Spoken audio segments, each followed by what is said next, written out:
Leo mpaka shambani ambapo tuna simulizi kubwa ndani ya Ufunuo Kwaya.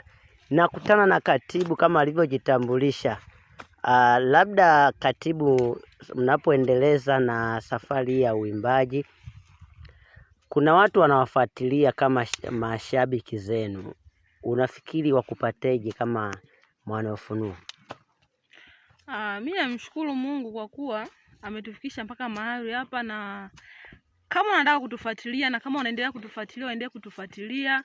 Tunapatikana katika group la YouTube.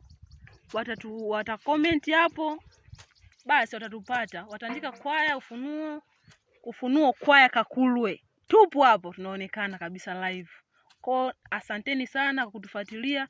Pia tunaomba ushirikiano wenu na mtupatie nguvu ili na sisi wenyewe tuwe kama wengine. Unawaambieje neno la mwisho? La kuambia ni kwamba katika maisha kuna changamoto. Pale tunapopitia changamoto fulani inabidi sasa kwa sababu kila mmoja ana nafasi yake. Kwa na sisi wenyewe tuna nafasi yetu. Kwa tunaombeni sana ushirikiano wenu na pia kutufuatilia ili na sisi wenyewe tuwe kidogo tuna uafadhali. Maana saizi bado tuna maisha magumu. Niseme mazuri magumu.